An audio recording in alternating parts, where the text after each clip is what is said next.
Hello and welcome to ace the aptitude. आपल्याला माहीत आहे की चीन हा जगामध्ये सर्वात जास्त लोकसंख्या असलेला देश आहे आणि त्यानंतर भारताचा नंबर लागतो. आता जर लोकसंख्या जर जास्त असेल तर त्याचे काही दुष्परिणाम पण आहेत.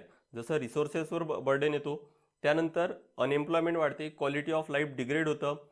जर गव्हर्नमेंटला स्कीम्स इम्प्लिमेंट करायचे आहेत तर त्यामध्ये प्रॉब्लेम्स येतात आणि जे गव्हर्नमेंट सर्व्हिस प्रोव्हाइड करतं पब्लिकला ते त्यांच्यापर्यंत प्रॉपरली पोहोचू शकत नाहीत. तर हे काही दुष्परिणाम आहेत. तरी पण आता चीनने वन चाइल्ड पॉलिसी ड्रॉप करून 4-5 वर्षाआधी टू चाइल्ड पॉलिसी अनाऊन्स केली आणि आता 3 चाइल्ड पॉलिसी अनाऊन्स केली.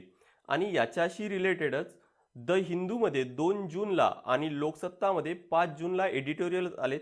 तेच आपण आज डिस्कस करणार आहोत. डेली एडिटोरियल सजेशनसाठी तुम्ही इंस्टाग्रामचा पेज आहे s_aptitude यावर स्टोरी फॉलो करू शकता डेली. तसंच या लेक्चरचं PDF तुम्हाला टेलिग्रामवरून डाउनलोड करता येईल.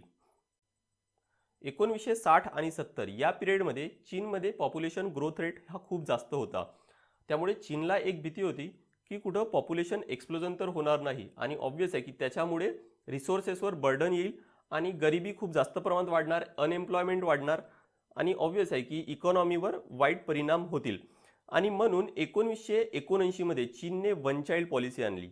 या पॉलिसीनुसार ज्या पण कपल्सना एकपेक्षा जास्त मुलं होतील त्यांच्यावर काही सँक्शन्स अप्लाय करण्यात आले, काही इकॉनॉमिक सँक्शन्स अप्लाय करण्यात आले. त्यांच्यावर जास्त टॅक्स लागणार, त्यांना कधी जॉब मिळणार नाही, त्यांच्यावर कधी फाईन लागणार. तसंच फॅमिली प्लॅनिंगबद्दल अवेअरनेससुद्धा स्प्रेड करण्यात आलं आणि कॉन्ट्रासेप्टिव्हचे अवेलेबिलिटीसुद्धा वाढवली.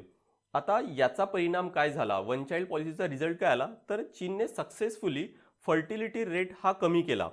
म्हणजे आपल्याला म्हणता येईल की चीनचा जो उद्देश होता पॉप्युलेशन ग्रोथ रेट कंट्रोल करण्याचा तो त्यांनी अचीव केला ह्या वन चाइल्ड पॉलिसीचा उपयोग घेऊन. पण या वन चाइल्ड पॉलिसीचे काही क्रिटिसिझम सुद्धा आहेत. चीनवर हे आरोप लागत असतात की हे वन चाइल्ड पॉलिसी अचीव करण्यासाठी चीनने ब्रुटल टॅक्टिक्स वापरलेत, जसं फोर्स अबॉर्शन आहे किंवा स्टेरिलायझेशन आहे. तसंच चीनवर हा सुद्धा आरोप लागत असतो की त्यांनी ह्युमन राईट्स व्हायोलेशन केलं आहे. कारण वन चाइल्ड पॉलिसीनुसार जे इकॉनॉमिक सँक्शन्स त्यांनी लावले होते त्यांचा परिणाम हा श्रीमंतावर तर फार काही होणार नाही, कारण की ते टॅक्स भरू शकतात, ते फाईन भरू शकतात. पण या पॉलिसीचा वाईट परिणाम हा गरिबांवर झाला. जसं भारतामध्ये पॅट्रिआर्की आहे किंवा भारतामध्ये कपल्स हे मेल चाइल्डसाठी जास्त प्रयत्न करत असतात, तसंच चीनमध्ये पण आहेत. आणि या वन चाइल्ड पॉलिसीमुळे चीनमध्ये सेक्स रेशो हा अफेक्ट झालाय. तिथं मेलची संख्या ही जास्त आहे ॲज कम्पेअर्ड टू फिमेल. तसंच एखादी कपल आहे जर त्यांना माहीत झालं की त्यांना मुलगी होणार आहे तर अशा केसमध्ये ते अबॉर्शन करत होते, म्हणजे ज्याला आपण स्त्री भ्रूण हत्या म्हणतो. जर कपल्सला मुलगी झाली पण त्यांना मुलगा हवाय तर अशा केसमध्ये ते त्या मुलींना अबॅन्डन करून टाकत होते, म्हणजेच ती मुलगी अनाथ होत होती. आणि म्हणून आता चीनमध्ये अशा अनाथ मुलींची संख्या सुद्धा खूप जास्त प्रमाणात वाढली. त्यानंतर नेक्स्ट क्रिटिसिझम आहे किंवा हा सगळ्यात मोठा रिझन आहे हे वन चाइल्ड पॉलिसी ड्रॉप करण्याच्या मागे. आता चीनमध्ये जे वर्किंग एज पॉप्युलेशन आहे हे कमी होत जात आहे आणि जे म्हाताऱ्यांची संख्या आहे म्हणजे 60 वर्षाच्या वरची जी संख्या आहे ही खूप जास्त प्रमाणात वाढत आहे. आणि म्हणूनच वर्किंग एज पॉप्युलेशन कमी झाल्यामुळे चीनची इकॉनॉमिक ग्रोथ याच्यावर इम्पॅक्ट पडेल. तसंच डिपेंडन्सी रेशो वाढत आहे. डिपेंडन्सी रेशो म्हणजेच जे नॉन वर्किंग पॉप्युलेशन आहे, म्हणजे 60च्या वर कन्सिडर करता येईल किंवा 15 किंवा 20च्या कमी असणारी जी पॉप्युलेशन आहे यांची संख्या जास्त वाढत आहे. आणि ही जी पॉप्युलेशन आहे ही जी वर्किंग पॉप्युलेशन असतात त्यांच्यावर डिपेंडंट असतात, त्यामुळे डिपेंडन्सी रेशो सुद्धा वाढत आहेत. त्यामुळे मेन रिझन आहे की इकॉनॉमी प्रभावित होत आहे चीनची.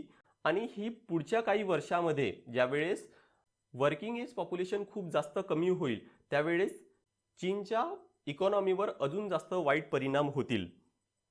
आणि म्हणूनच 2013 मध्ये जी वन चाइल्ड पॉलिसी होती ते ड्रॉप केलं चीनने आणि एक नवीन रूल आणला.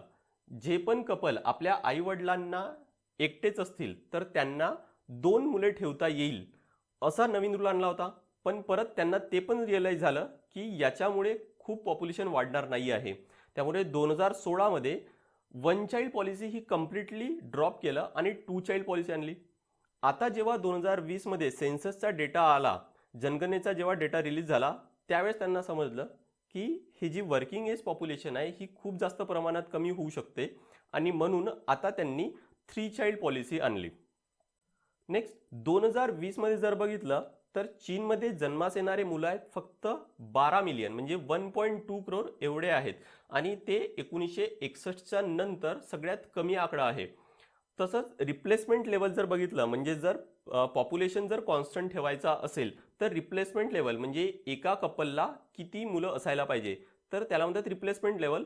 तो आयडियली 2.1 आहे म्हणजे जर पॉप्युलेशन कॉन्स्टंट ठेवायची आहे तर.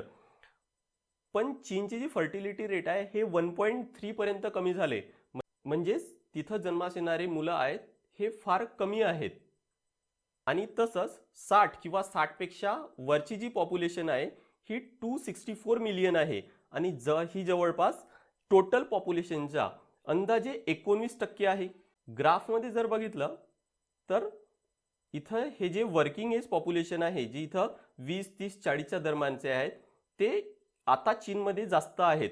पण पुढच्या 20-30 वर्षामध्ये ही पॉप्युलेशन अजून म्हातारी होईल म्हणजे हे जे पॉप्युलेशन आहे आता जी 20, 30, 40च्या दरम्यान आहे ते पुढे आता 50, 60, 70च्या वेळेस जातील आणि जन्मास येणारे कमी आहेत म्हणजे आता फर्टिलिटी रेट कमी झालाय त्यामुळे जन्मास परत कमी येतील. त्यामुळे पुढच्या 20-30 वर्षामध्ये आता जेवढे वर्किंग एज पॉप्युलेशन आहे त्यापेक्षा हे कमी राहणार आणि जी वयस्कर पॉप्युलेशन आहे ती ऑब्व्हियस आहे की जास्त असेल आणि याचा परिणाम हा तिच्या लेबर फोर्सवर येईल कारण की पुढच्या 20-30 वर्षामध्ये तिथं लेबर फोर्स हा फार कमी राहणार. त्यानंतर डिपेंडन्सी रेशो हा खूप जास्त प्रमाणात वाढेल. त्यानंतर जर वयस्कर पॉप्युलेशन आहे जे 60 वर्षाच्या वरची पॉप्युलेशन आहे त्यासाठी गव्हर्नमेंट काही स्कीम्स सोशल स्कीम्स इम्प्लिमेंट करत असतं तर त्यासाठी लागणारा गव्हर्नमेंटचा खर्च पण वाढणार आहे. तसंच जर एखादी जर डेव्हलपिंग कंट्री आहे तर डेव्हलपिंग कंट्रीला त्यांच्या देशामध्ये फॅक्टरीज आहेत किंवा नवीन टेक्नॉलॉजी आणण्यासाठी खर्च करावा लागतो. जर एखादी डेव्हलपिंग कंट्री सोशल स्कीमवर जास्त पैसा खर्च करत असेल तर त्यांना फॅक्टरी सेटअप करण्यासाठी किंवा नवीन टेक्नॉलॉजी आणण्यासाठी पैसा राहणार नाही. त्यामुळे डेव्हलपिंग कंट्रीच्या बाबतीत वर्किंग एज पॉप्युलेशन कमी असणं हा अजून जास्त धोक्याचा आहे. तसंच इंडियामध्ये जर बघितलं तर फर्टिलिटी रेट हा 2च्या जवळपास आहे म्हणजे इंडियामध्ये नवीन जी पॉप्युलेशन येत आहे नवीन जन्मास येणारी पॉप्युलेशन आहे ही सफिशियंट आकडा आहे जो आपण मेंटेन करू शकतो सेम पुढे. पण जर चीन सारखं जर स्ट्रिंजंट जर पॉलिसी आणले स्ट्रिंजंट पॉप्युलेशन कंट्रोल जर मेजर्स इंडियामध्ये आणले तर चीन सारखीच परिस्थिती ही भारतामध्ये पण होऊ शकते. तसंच काही अजून देश आहेत जसं साऊथ कोरिया आहे किंवा युरोपियन कंट्रीज आहेत इटली आहे जर्मनी आहे यामध्ये परिस्थिती ही अजून जास्त वाईट आहे. साऊथ कोरियामध्ये फर्टिलिटी रेट हा फक्त 0.92 आहे म्हणजेच साऊथ कोरियामध्ये जन्मास येणारे हे पॉप्युलेशन आहे ही फार कमी आहे आणि हे पुढे अजून कमी होत जाणार. आणि आता हा जो 40, 50, 60च्या दरम्यानची जी पॉप्युलेशन आहे ही म्हातारी होईल आणि या ठिकाणी ज्यावेळेस आता जन्मास येणारे आहे हे वर्किंग एज पॉप्युलेशन त्यावेळेस होतील.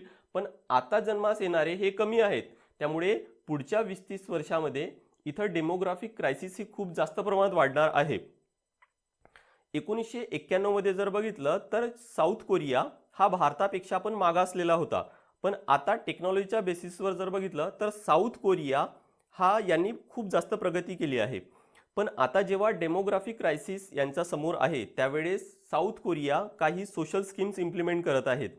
जास्त मुले जन्मास घातले पाहिजे यासाठी तिथं काही मटेरियल बेनिफिट्स आहेत किंवा मॉनिटरी बेनिफिट्स आहेत ते दिले जात आहेत. मोफत शिक्षण दिले जात आहेत. हेल्थ फॅसिलिटीज मोफत दिली जाते आहे. तसंच युरोपातल्या काही देशामध्ये हीच परिस्थिती आहे. तिथं बालवाड्या बंद होऊन वृद्धांसाठी वेळ घालवता येईल असे काही केंद्र सुरू करण्यात आले आहेत. लोकसत्तामध्ये जो एडिटोरियल आला आहे त्यामध्ये एक चांगला डायलॉग आहे की इटलीच्या एका गावात लहान मुलांचे लंगोट यापेक्षा मोठ्यांचे डायपर्स अधिक विकले जाऊ लागलेत. तर यावरून लक्षात येते की डेमोग्राफिक क्रायसिस हे किती बिकट आहे आणि जी भारताने पण जर इम्प्लिमेंट केलं असे जर स्ट्रिंजंट पॉलिसीज तर भारतामध्ये पण सेम कंडिशन किंवा डेमोग्राफिक क्रायसिस ही येऊ शकते. आता चीनने तर 1 चाइल्ड पॉलिसी ड्रॉप केली आणि 3 चाइल्ड पॉलिसी आणली. पण याचे अजून काय चॅलेंजेस आहेत काय चीन हे अचीव करू शकणार. फर्स्ट आहे इकॉनॉमिक फॅक्टर.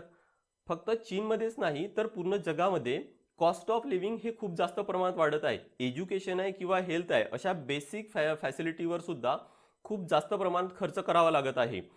त्यामुळे अशा केसमध्ये एकच्या जागी 2 किंवा 3 मुले असणं काय हे अफोर्डेबल असणार आहे कपलसाठी. तसंच त्यांचे पॅरेंट्स पण आहेत, त्यांच्यावर लागणारा खर्च पण हा वाढलाय आणि लॉंग वर्किंगर्स हा पण एक रिझन आहे. तर अशा सगळ्या केसमध्ये अशा सगळ्या सिच्युएशनमध्ये एकच्या जागी 2 किंवा 3 मुले ठेवणं हे किती अफोर्डेबल असणार आहे.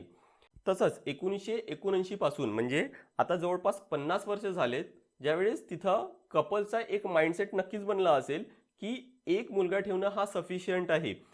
जर 2 किंवा 3 मुले जर ठेवलेत तर त्यांना सांभाळण्यासाठी वेळ आहे किंवा त्यांच्यावर लागणारा खर्च आहे हा पण तेवढाच जास्त वाढणार आहे. त्यामुळे कल्चरल शिफ्ट झालाय. तिथच्या लोकांचा माइंडसेट बनला असणार की एक मुलगा हा सफिशियंट आहे. तसंच वेस्टर्न कंट्रीजमध्ये किंवा युरोपियन कंट्रीजमध्ये हे बघायला भेटते की इंडिव्हिज्युअलिझम हे जास्त आहे. भारतामध्ये मुलांचे पॅरेंट्स हे मुलांसाठी सर्व काही करायला तयार आहेत. पण जर वेस्टर्न कंट्रीज किंवा युरोपियन कंट्रीजमध्ये जर बघितलं इंडिव्हिज्युअलिझम हे जास्त आहे. ते स्वतःबद्दल जास्त विचार करतात. त्यामुळे तिथं अजून एक कॉन्सेप्ट आहे तो म्हणजे DINK double income no kids. म्हणजे त्यांना एन्जॉयमेंट करता येणार नाही म्हणून ते मुलं जन्मासच घालत नाही. तर चीनमध्ये आता नक्की हा एक माइंडसेट बनला असेल की एक मूल हे सफिशियंट आहे. आता यापासून भारताला काय शिकता येईल. भारताचं मीडियन एज हे आता 29 आहे. 2050 पर्यंत 38 पर्यंत जाण्याची शक्यता आहे. तर चीनची मीडियन एज जर बघितलं तर ती 55 to 56 पर्यंत जाऊ शकते. अमेरिकेचे पण तेच आहे की 44-45 पर्यंत जाऊ शकते. म्हणजेच डेमोग्राफिक डिव्हिडंड सध्या भारताच्या पक्षात आहे आणि याचं भारताने प्रॉपर युटिलाइज करायला पाहिजे. चीनने जसे स्ट्रिंजंट मेजर्स आणलेत पॉप्युलेशन कंट्रोल करण्यासाठी असे मेजर्स हे लॉंग रनमध्ये बेनिफिशियल नाही आहेत. हे चीनच्या एक्सपिरियन्सवरून आता भारताला लक्षात आलंय. त्यामुळे भारताने पॉप्युलेशन ही स्टेबल राहायला पाहिजे यासाठी प्रयत्न करायला पाहिजे. त्यानंतर शेवटी कन्क्लुजन एक्सपर्ट्स म्हणतात की पॉप्युलेशन वाढवण्यासाठी किंवा कमी करण्यासाठी स्ट्रिंजंट मेजर्स हे बेनिफिशियल नाही आहेत. जर वर्किंग एज पॉप्युलेशन जर कमी होत आहे आणि डिपेंडन्सी रेशो जर वाढत आहे तर अशा केसमध्ये टेक्नॉलॉजीचा फायदा हा जास्तीत जास्त प्रमाणात करायला पाहिजे. जर टेक्नॉलॉजीचा उपयोग करून प्रोडक्शन हे जास्त घेतलं तर देशाची इकॉनॉमी ही मेंटेन राहू शकते. This is all from my side on this part of discussion. Thank you very much.